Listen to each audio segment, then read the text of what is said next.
7, 6, 5, 4.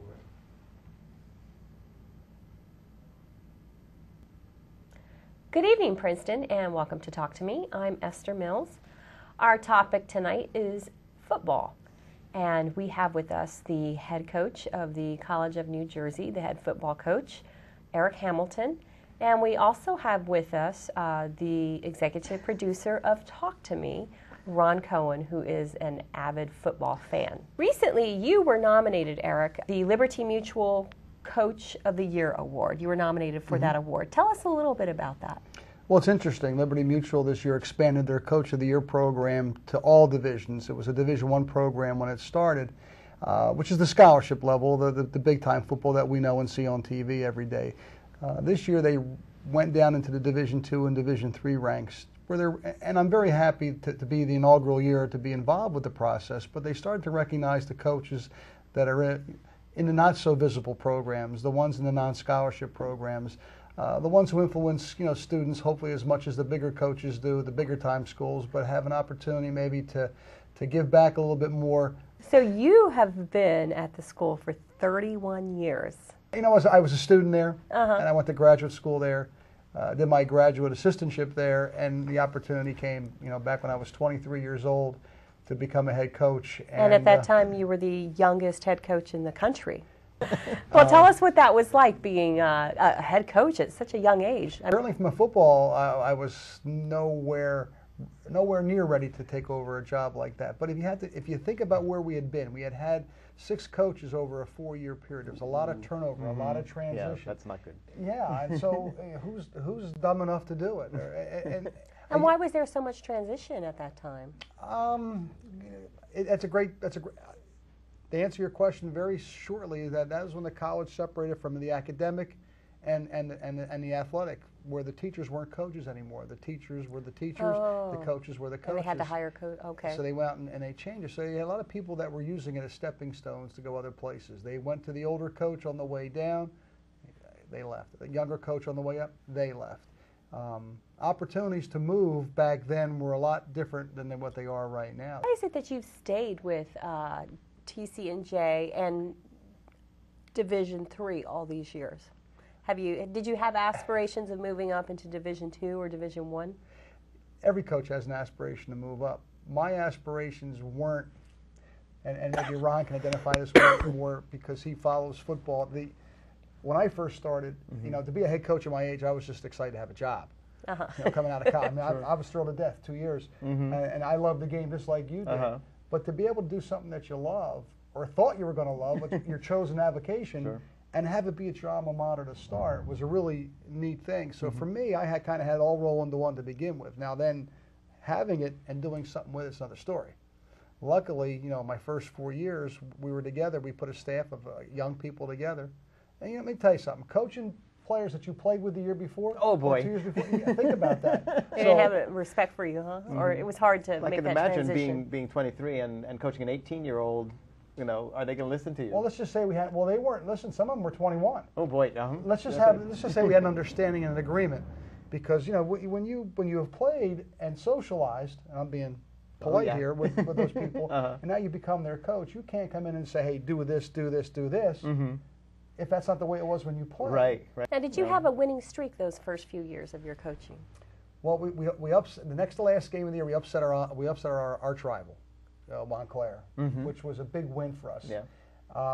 We were 4-5 or 5-4 the first year. I don't remember, but you always talk about a recruiting class when it comes in. Well, and we had so much transition. We had a hard time with players. Again, there was so much turnover. Well, with that first freshman class in '77. When the coach had left and I was the interim head coach, we had brought a class in. When those guys were seniors, they had gone from like 5-4 to 6-3 to 7-2. And in 1980, when they were seniors, we won the first championship in the school's history. How has Division III developed for all these years? I can imagine it might have been a little easier back 25, 30 years ago than it is today to coach. Well, it might have been easier, but it might have been harder. I mean, there weren't as many rules back then as there are now. Right. And all the rules were institutional. However, everybody that time, every school had its own set of rules. And the College of New Jersey, Trenton State College, has always time. had high standards.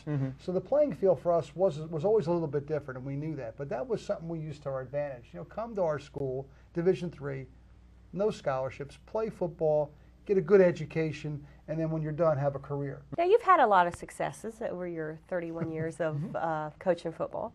You've had 20 All-American performers. We've had a lot of good kids. We've had a lot of good coaches. A lot of good people have been a part of the program at some point in time over the last 30 years. And we were mentioning before, it's always special. This year we had the Player of the Year in the New Jersey Athletic Conference, the Defensive Player of the Year, Joe King.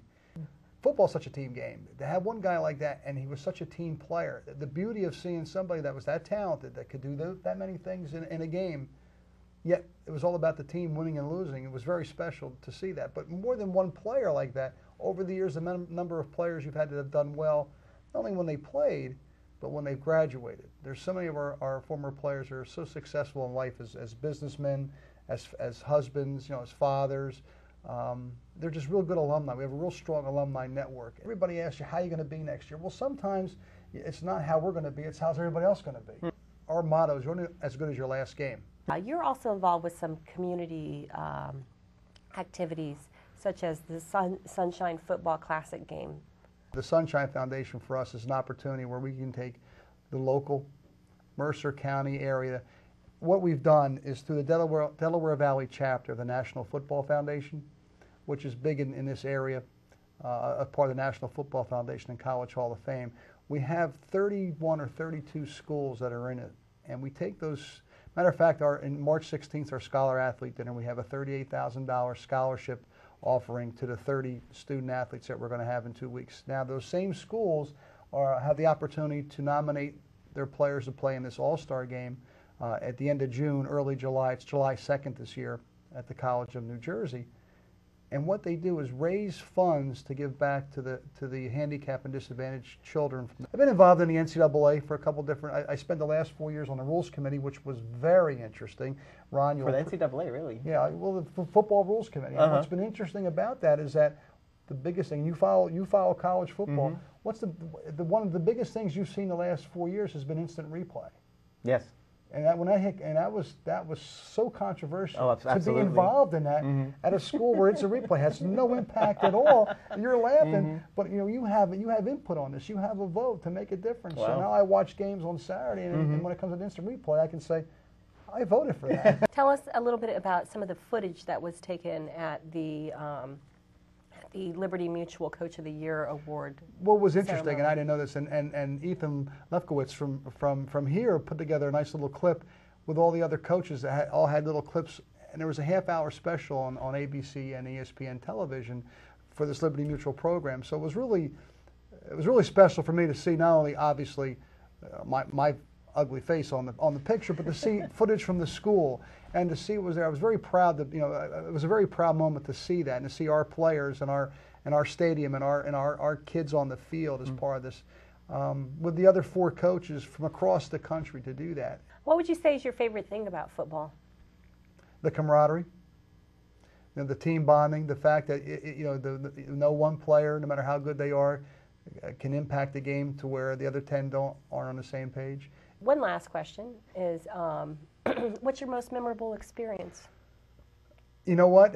My first game, and I can share that with you because being 23, being scared to death, we played away. It was a Friday night. It was in September, and it rained twice as hard as it did last night. And what do you say to it's pouring back when we played on grass and mud. What do you say to a team? And luckily, one of our coaches in his trunk from the summer, because he worked as a lifeguard, had his scuba gear.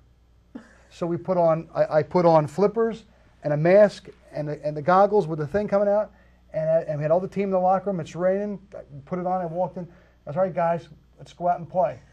and I remember these are guys I have played with. They're looking like, either you're nuts or we're going to win. And we won 14-0 in a mud, rain, ugliest game. It was the most fun I ever had. Oh, yeah. That is a great story. So thank you, Eric, for coming on. We're out of time, and thanks for being on also, Ron. Thank you. And thank you for watching. I'm Esther Mills.